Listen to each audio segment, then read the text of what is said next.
Video देखने से पहले हमारे चैनल को सब्सक्राइब करें, साथ ही बेल आइकन पे प्रेस करके ऑल पे क्लिक करें। धन्यवाद। हेलो स्टूडेंट्स, कैसे हैं आप लोग? सब बढ़िया? तो स्वागत है आप लोगों का प्रिपोजिशन के अगले क्लास में। पिछले क्लास तक हमने पढ़ लिया था क्या? पिछले क्लास में हमने पढ़ा था preposition of place. Preposition of place के पार्ट में हमने क्या पढ़ लिया था? हमने पढ़ लिया था बिटवीन, अमोंग और अमोंग्स के रिलेशंस को। ओके, अब उसी भाग को आगे बढ़ाते हुए आज जो हमारा टॉपिक होगा वो होगा एमिड और एमिड्स, और उसके बाद जो टॉपिक होगा अबव, बिलो, ओवर और अंडर। ठीक है, तो कुल मिलाकर के दो इधर, दो चार और छः प्रिपोजिशंस के बारे में आज हम डिटेल में समझेंगे, सो दैट कि इनसे रिलेटेड कोई भी एरर आपका ना हो और इसका पूरा कॉन्सेप्ट आप अच्छे तरीके से समझ जाओ। तो गौर से सुनिएगा, ध्यान से सुनिएगा और उसके बाद समझिएगा। ठीक है, चलो। तो हमारा आज का पहला प्रिपोजिशन है एमिड और एमिड के बीच में रिलेशन।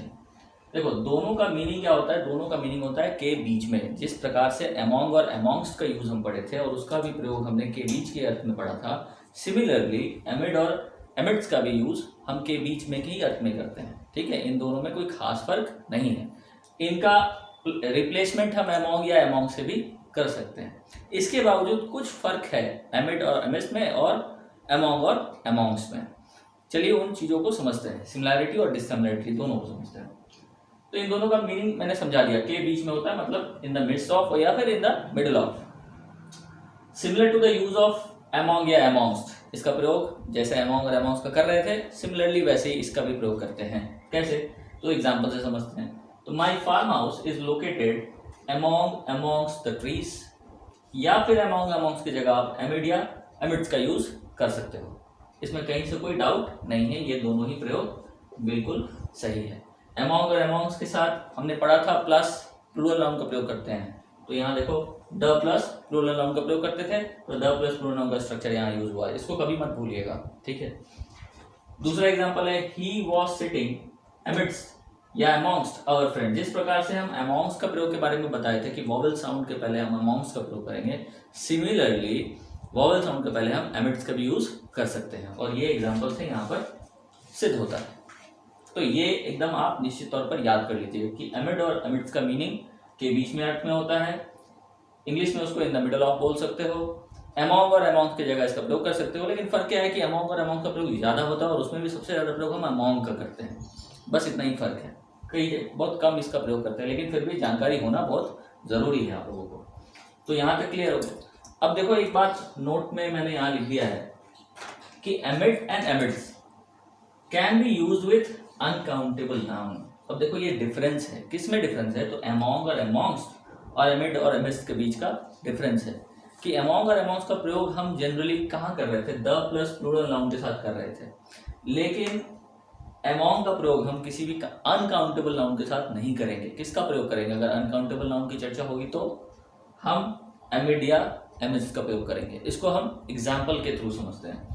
जैसे कि she could see nothing amid snow and darkness. Snow and darkness क्या है? यहाँ पर अनकाउंटेबल नाउन के रेफरेंस में लिया गया है। She could see nothing amid snow and darkness. यहाँ पर अगर आप अमोंग लगा देते ये गलत होता। क्या लगाने पर? अमोंग लगाने पर गलत होता।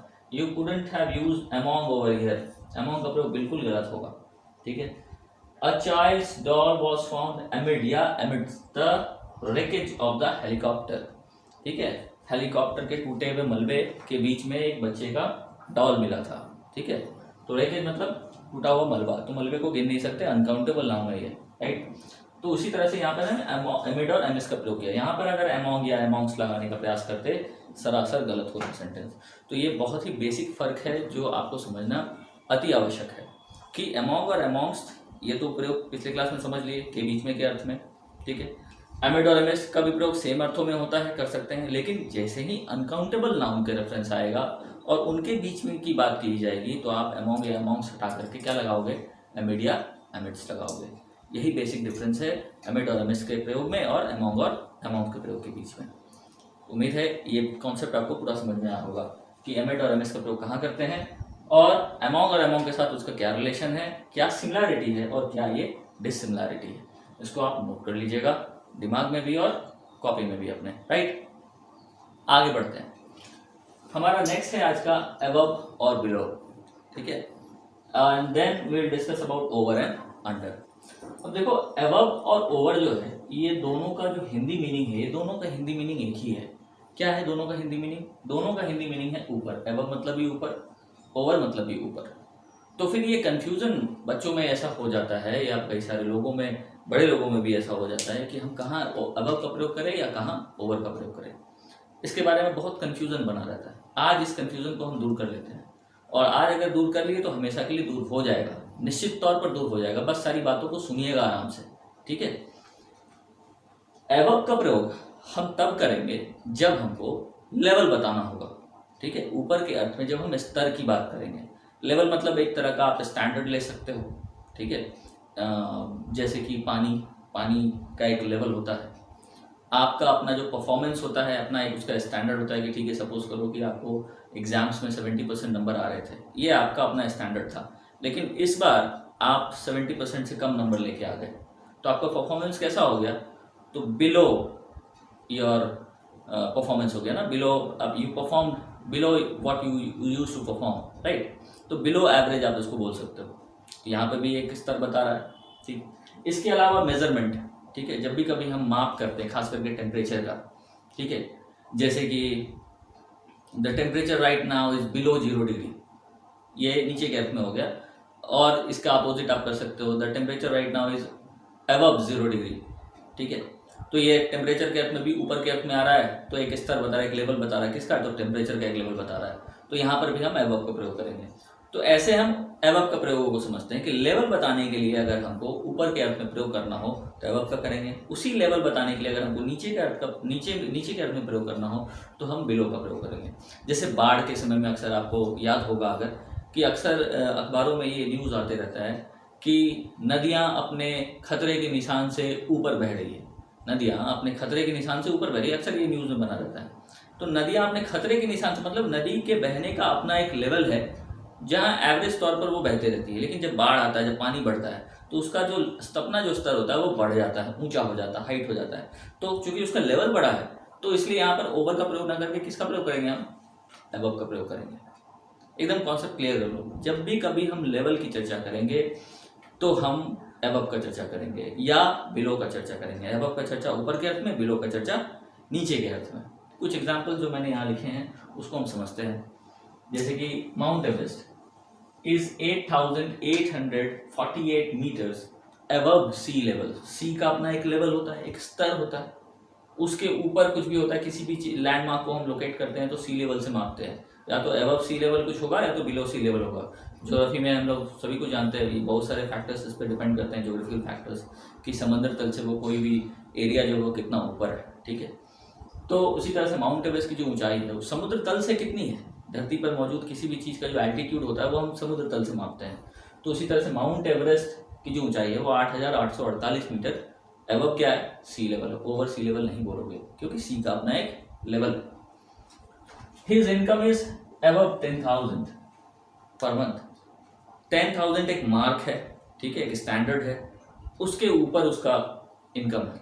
तो यहाँ पर ओवर 10,000 नहीं बोल सकते हैं क्योंकि वो भी अपना एक लेवल है। 10,000 is a mark, it is a level, ठीक है, उसके ऊपर है उसका परफॉर्मेंस, सॉरी उसका इनकम। तो his income is above 10,000 per month, या अगर नीचे रहता तो क्या बोलते? बिलो 10,000 पर मंथ, ठीक है, क्योंकि लेवल बता रहे हैं। तो ये सारे बात मुझे लगता है क्लियर हुआ होगा कि जब भी कभी लेवल का बात करेंगे, मेजरमेंट्स की बात करेंगे, तो हम अबव की बात करेंगे या बिलो की बात करेंगे। अबव का मतलब ऊपर और बिलो का मतलब नीचे के अर्थ में, राइट। जैसे कि एक और एग्जांपल है कि Indian cricket team perform above और below average in the series. Indian cricket team का अपना एक परफॉर्मेंस का एक अपना एक स्तर है, अपना एक लेवल है। अगर वो अंडर परफॉर्म करती है, मतलब कि जो उसका एवरेज लेवल है उसका परफॉर्म करने का, उससे वो कम परफॉर्म कर पाती है, तो क्या बोलेंगे कि it perform below average in the series, ठीक है ना। लेकिन अगर उसका परफॉर्मेंस थोड़ा अच्छा रहता है, जिसका कॉमन स्तर है उससे और अच्छा परफॉर्म करती है, तो क्या कहेंगे? Above average in the series, right. तो ये अबव का कॉन्सेप्ट है, ध्यान में रख लीजिएगा इसको। अब हम आते हैं ओवर और अंडर में। तो ओवर और अंडर हमको वर्टिकल रिलेशन बताता है। वर्टिकल रिलेशन मतलब लंबवत जो हमारा संबंध है किसी भी चीज़ से, वर्टिकल रिलेशन, हाइट है ना, हाइट इस तरह से। अगर हमारे से ऊपर, ठीक ऊपर कुछ होगा, ऐसे कह लो कि ठीक ऊपर के अर्थ में अगर कुछ है तो हम ओवर का प्रयोग करेंगे, या ठीक नीचे के अर्थ में अगर कुछ है तो हम अंडर का प्रयोग करेंगे। जैसे कि अगर सपोज करो कि मेरे सर के ठीक ऊपर एक पंखा लगा है, तो क्या बोलेंगे, क्योंकि ये वर्टिकल रिलेशन है, यहाँ से परपेंडिकुलर रिलेशन एक तरह से बोल सकते हो, तो हम क्या बोलेंगे, हम बोलेंगे कि the fan is over my head, not above my head in this sense, right. या अगर कोई बिल्ली है और वो टेबल के नीचे बैठी है तो उसके हाइट का हम रिलेशन निकालते हैं, है ना, परपेंडिकुलर रिलेशन निकालेंगे, तो the cat will be under the table, not below the table, ठीक है। क्योंकि अब ये डिफरेंस एकदम क्लियर हो जाना चाहिए, अबव और बिलो लेवल के लिए, और ओवर या अंडर एक वर्टिकल रिलेशन के लिए, ठीक है। जब हम वर्टिकल रिलेशन करते हैं तो अगर सपोज करो कि जो चलो एग्जाम्पल पे आते हैं, जहाँ पे मैंने एग्जाम्पल लिखा है, जैसे कि he had a cut over his right I, he had a cut over his right I, उसके राइट आई के ऊपर एक कट का निशान है, तो this is the distance, vertical distance, ठीक है। The cat was sitting under the table, जैसे मैंने एग्जाम्पल में बता ही दिया। तो ये ओवर और अंडर का, ओवर अंडर और अबव और बिलो का बेसिक डिफरेंस है, एक लेवल बताने के लिए, दूसरा वर्टिकल रिलेशन बताने के लिए हाइट में। अब ओवर का प्रयोग कुछ और भी है किसी और जगह, जैसे यहाँ पर हम मेजरमेंट्स भी करते हैं, उसी प्रकार हम ओवर का प्रयोग किसी और जगह भी करते हैं। जैसे कि एजेस बताना हो, क्या बताना हो, एजेस की चर्चा करनी हो, स्पीड्स की चर्चा करनी हो, स्पीड की चर्चा करनी हो, या मोर देन मतलब ज़्यादा के अर्थ में अगर कुछ हो, ठीक है, तो हम ओवर का प्रयोग कर सकते हैं आराम से, ठीक है। ज़्यादा के ऊपर के अर्थ में अगर ऊपर है तो, नहीं तो अंडर का प्रयोग भी कर सकते हो, लेकिन हम ओवर के प्रयोग को ज़्यादा फोकस करेंगे यहाँ पर। जैसे देखो, you have to be over 18 to watch the film, you have to be over 18 to watch the film, ठीक है। आप ओवर नहीं है तो क्या है आप, ऑब्वियस सी बात है अंडर है, ठीक। The train was running over 130 kilometre per hour, the train was running over 130 kilometre per hour, यहाँ पर अबव 130 किलोमीटर पर आवर नहीं बोले, क्योंकि स्पीड की चर्चा कर रहे हैं। 130 किलोमीटर प्रति घंटा के रफ्तार से ऊपर चल रही थी ट्रेन, से ज़्यादा चल रही थी, ठीक है ना।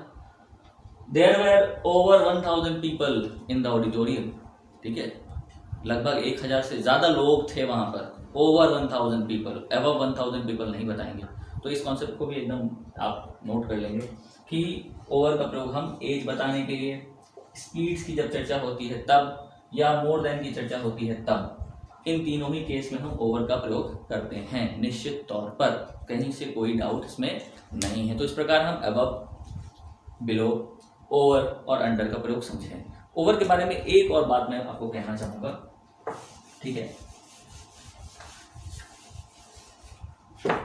और वो बात ये होगा कि यहाँ जैसे देखो मैंने लिखा है यहाँ पर over the wall, over the wall, जब हम किसी चीज़ को, किसी हाइट को, है ना, अगर क्रॉस करते हैं इस पे ऐसे करके, हाइट की तुलना में इसको क्रॉस कर रहे हैं, क्रॉसिंग है, ठीक है, तो यहाँ पर हम ओवर का प्रयोग करेंगे।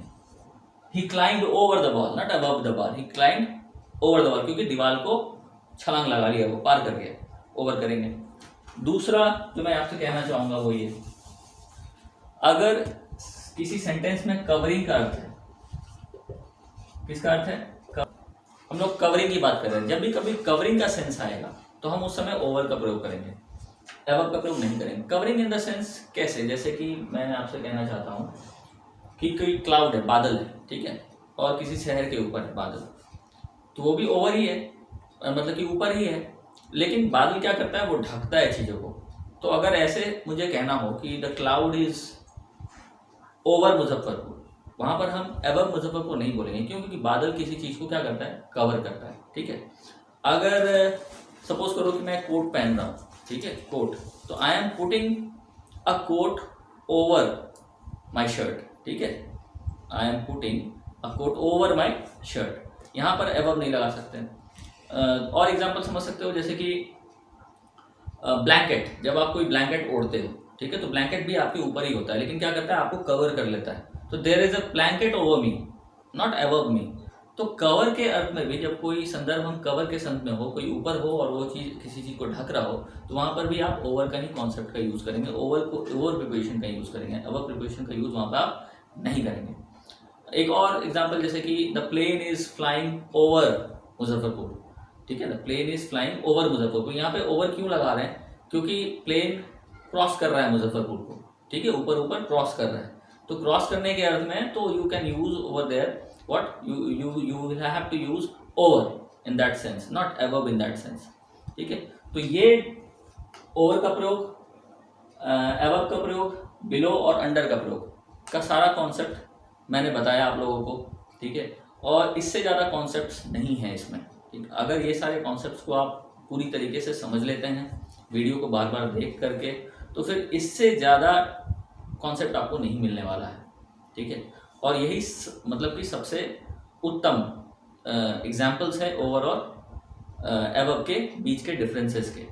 साधारण तौर पर अगर बात करोगे तो साधारण तौर पर हम अबव या ओवर को इंटरचेंजेबली प्रयोग करते हैं, मतलब कि कहीं ओवर का प्रयोग कर सकते हो, कहीं ओवर अबव का, जहाँ कोई स्पेसिफिक रेफरेंस ना हो। जैसे जैसे कि the birds are flying above your head, ठीक है, birds are flying above your या ओवर योर हेड बोल सकते हो। कोई there is a helicopter above the palace या ओवर द पैलेस, यहाँ पे भी बोल सकते हो। तो कॉमन अगर प्रयोग अगर करना हो तो अबव या ओवर कुछ भी प्रयोग हो सकता है, लेकिन कुछ स्पेशल रेफरेंस जैसे कि मैंने बताया अबव के सेंस में लेवल बताने के लिए, मेजरमेंट बताने के लिए, ओवर का प्रयोग अगर हम करते हैं तो हम वर्टिकल रिलेशन बताने के लिए करते हैं, कवर करने के लिए बोलते हैं, किसी चीज़ को ऊपर चढ़ के क्रॉस करने के लिए बोलते हैं। इन सारे ये स्पेसिफिक रेफरेंसेस है। तो ये सारे स्पेसिफिक रेफरेंसेस का प्रयोग अगर इंग्लिश में हुआ है, सेंटेंसेस में हुए हैं, तो आपको निश्चित तौर पर दोनों के बीच के डिफरेंस को समझना बहुत ज़्यादा आवश्यक होगा। और मैं उम्मीद करता हूँ कि आपको ये कॉन्सेप्ट समझाने में मैं सफल हुआ हूँगा। कोई भी डाउट होगा आप कमेंट करके पूछ सकते हो, ठीक है। तो इसके साथ हमारा क्लास आज एमिड और एमिस का ख़त्म होता है। इसके साथ हमारा अबव, बिलो, ओवर और अंडर इन चारों का प्रयोग भी मैं समाप्त करता हूँ, ठीक है। अगली क्लास में फिर हम नेक्स्ट पार्ट को पढ़ेंगे। तब तक के लिए आप लोग अपना ख्याल रखिए और जो पढ़ाया गया है उसको आप रिवीजन कीजिए, बार बार वीडियोस को देखिए, बार बार कॉन्सेप्ट्स को समझिए, एग्जाम्पल सॉल्व कीजिए और पढ़ाई कीजिए मन लगा करके, ठीक है। घर पर रहिए और अपना ख्याल रखिए, स्वस्थ रहिए। और वीडियो अगर पसंद आया हो तो कृपया करके इसे लाइक करिए और हमारे चैनल को सब्सक्राइब करें। Thank you very much, take care, good bye. अगर हमारा वीडियो पसंद आया तो लाइक, कमेंट, शेयर करना ना भूलें। Thank you.